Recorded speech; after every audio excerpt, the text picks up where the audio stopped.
Hello everyone! Ako nga po pala si Elaine ng Ukoy Corporation. Ngayon, sasabihin ko sa inyo kung paano maghanap ng bahay. Karamihan sa bahay na ibinebenta ngayon ay nakalista na sa mga portal site kagaya ng Sumo, Homes, at Homes.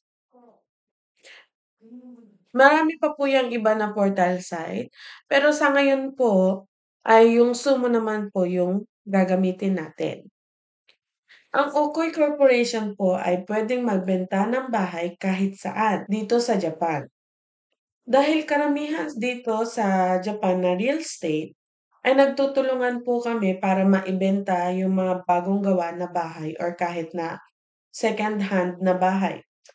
Ang pinaka-importante po kasi dyan is makapasa sa mortgage screening o shinsa kung tawagin. Kung ikaw ay permanent resident o Japanese citizen, malaki po ang possibilities na magkaroon ng bahay na zero down payment.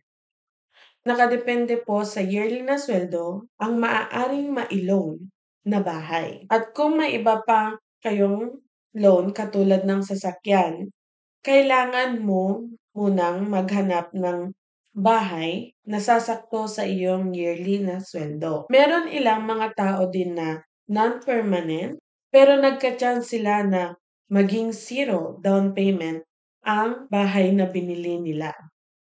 Pero ang pinakakaramihan po kasi na cases is may down payment po talaga ang non-permanent. Okay, ngayon naman po, dito tayo sa Sumo.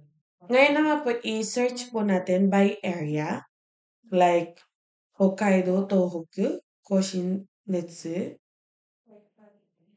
Kanto, Tokai, China, Kyushu, Okinawa, Kansai, Shikoku. Dito naman po sa baba, meron naman pong nakasulat kung saan po kayong prefecture. So, katulad po namin, for example lang po, gusto namin magkabahay sa Aomori. Click nyo lang po yan. Then, lalabas naman po dito yung na pang apartments. And dito naman po is detached house. Nga sa ngayon po, ang i-example po natin muna is newly detached house. Then, mamimili po kayo kung saang area na prefecture ang gusto ninyo.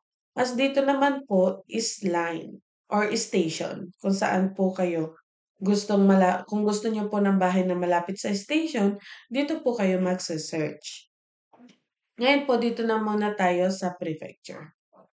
Okay, sa Aomori tayo. Sa Aomori Prefecture, pag napindot niyo muna po siya, lalabas po dito naman ang city.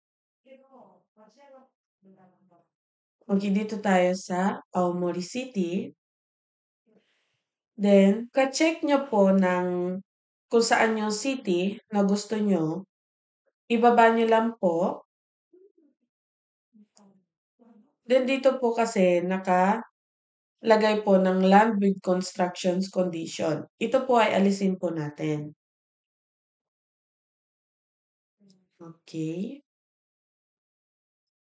Then, mag-search na po tayo with these conditions. So, may lumabas na po na bahay.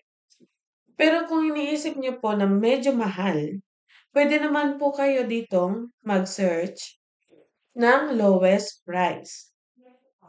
Then, pindutin lang po ito na sort. Then, click lang po. Then, lalabas na po yung mas mura na bahay kaysa sa kanina. So, ngayon po, yung ganito po na bahay, kung gusto nyo po na i-assist namin kayo and nakahanap na din po kayo dito sa Sumo, paki-screenshot nyo lang po and isend po sa amin kung saan po yung bahay na nagustuhan nyo. Ganyan.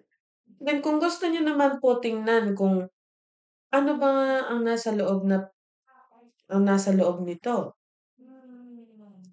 i-click lang po yung kanina, ito po 'di ba? I-click lang po ito, itong i-click lang po itong sentence na 'to, then lalabas na po diyan yung itsura ng bahay at kung ano po yung nasa loob po niya.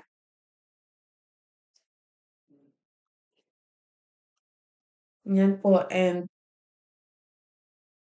naandito po nakalagay kung ilang ang space, total units, building area, nandito din po yung price.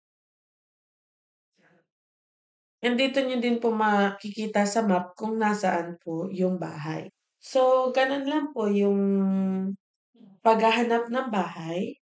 'Pag may nagustuhan kayong bahay, i-send lang ninyo po sa amin yung na-screenshot niyo para mai-assist po namin kayo na makuha ang inyong gustong bahay. Ako po ang Tagalog staff and si Kisang naman po ang Japanese and English.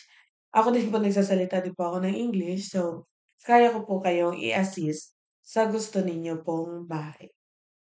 So, yun lang po. Thank you.